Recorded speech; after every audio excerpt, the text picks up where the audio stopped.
Hello friends, आपका स्वागत है मेरे YouTube channel innovate for you पर। आज इस वीडियो में हम इलेक्शन सिस्टम इन इंडिया पर चर्चा करेंगे कि हमारे देश में चुनावों की प्रणाली क्या है। तो चलिए स्टार्ट करते हैं। दोस्तों, ये आप जानते होंगे ये हमारा पार्लियामेंट है, लेकिन क्वेश्चन ये होता है कि पार्लियामेंट में क्या क्या चीज़ शामिल होती है, यानी कि इसके कितने कंपोनेंट्स हैं। तो इसके फर्स्ट कंपोनेंट है राज्यसभा, जिसको हम अपर हाउस भी बोलते हैं। दूसरा लोकसभा यानी कि लोअर हाउस, और नंबर 3 यानी प्रेसिडेंट ऑफ इंडिया। कुल मिलाकर के हमारा पार्लियामेंट के 3 अंग हैं, जिसमें राज्यसभा, लोकसभा और प्रेसिडेंट शामिल होते हैं। अब यदि हम राज्यसभा की बात करें तो राज्यसभा में कुल सदस्यों की संख्या 250 होती है, यानी कि total strength of Rajya Sabha is 250 members, जिसमें से स्टेट एंड यूनियन टेरिटरीज से 238 मेंबर आते हैं एंड प्रेसिडेंट द्वारा जो नॉमिनेट किए जाते हैं वो 12 मेंबर होते हैं। अब बात करते हैं लोकसभा की, जिसकी कुल स्ट्रेंथ 552 मेंबर्स होती है, जिसमें स्टेट से 530 मेंबर्स आते हैं, यूनियन टेरिटरीज से 20 मेंबर आते हैं, और राष्ट्रपति यानी प्रेसिडेंट द्वारा जो नॉमिनेटेड किए जाते हैं वो 2 मेंबर्स होते हैं। तो फ्रेंड्स, ये इन शॉर्ट इंट्रोडक्शन था हमारे पार्लियामेंट का। अब इसमें आगे देखते हैं क्या है। देखिएगा, इलेक्शन सिस्टम इन इंडिया पर हम चर्चा कर रहे हैं, तो इसमें हमारे भारत में FPTP यानी फर्स्ट पास्ट द पोस्ट एक सिस्टम ये है, और दूसरा है प्रोपोर्शनल रिप्रेजेंटेशन यानी PR। आज हम इस वीडियो में सिर्फ और सिर्फ फर्स्ट पास्ट द पोस्ट यानी FPTP पर चर्चा करेंगे। तो चलिए देखते हैं। इसमें आप जैसे कि वीडियो में देख पा रहे होंगे, यहाँ पर कुछ एक ये लोग आपस में रनिंग कर रहे हैं। First past the post system से मतलब है कि वही व्यक्ति जीतेगा जो सबसे आगे होगा। आप देख पा रहे होंगे कि लोग यहाँ पर आपस में दौड़ रहे हैं, जो सबसे आगे होगा वही विजयी घोषित किया जाएगा।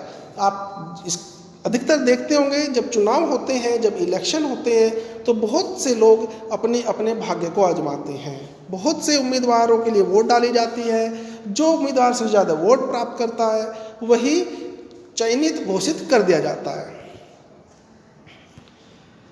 इस सिस्टम में first past the post system में इस होता क्या है कि जो एंटायर कंट्री है, हमारी कंट्री को 543 यानी 543 कॉन्स्टिट्यूएंसीज में बांट दिया जाता है। पूरे भारत को 543 निर्वाचन क्षेत्रों में बांट दिया जाता है, जिसके लिए बहुत सारे लोग अपने अपना नामांकन करते हैं, लेकिन हर एक कॉन्स्टिट्यूएंसी से सिर्फ एक ही रिप्रेजेंटेटिव चुना जा सकता है।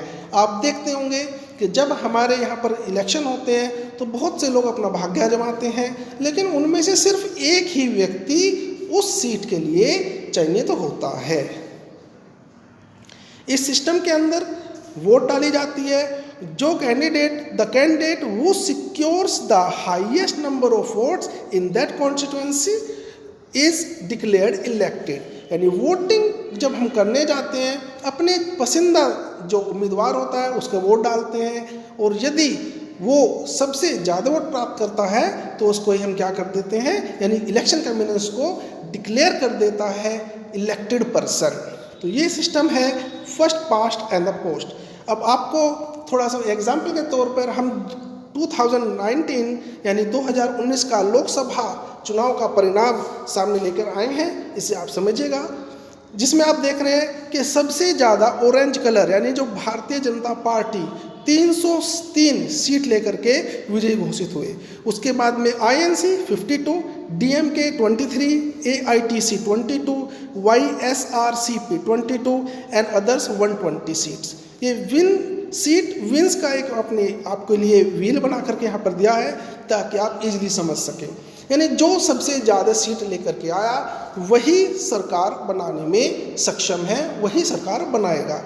देखते हैं लोकसभा में, भाइयों, लोकसभा में एक सिस्टम है कि हमारे करंट सिनेरियो में Lok Sabha consist of 545 seats including Anglo Indian representative. यानी जो करंट सिनेरियो है उसमें लोकसभा में 545 सीट रखी गई हैं। हालांकि कैपेसिटी इसकी 552 मेंबर्स की है, लेकिन एट प्रेजेंट 545 यानी 545 सीट्स हैं, जिसमें क्या बताया गया है, to have majority in Lok Sabha any political party और alliance of political parties should have more than half seat, that is at least 273 seats. यानी लोकसभा में यदि आपको अपना बहुमत हासिल करना है, सरकार बनानी है, तो उसके लिए कम से कम आपको इसकी आधी से ज़्यादा सीट जीतनी होगी।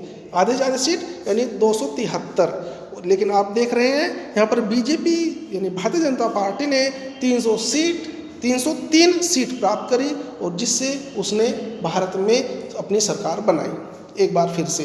तो बंधुओं, आपको ये वीडियो अच्छी लगी होगी।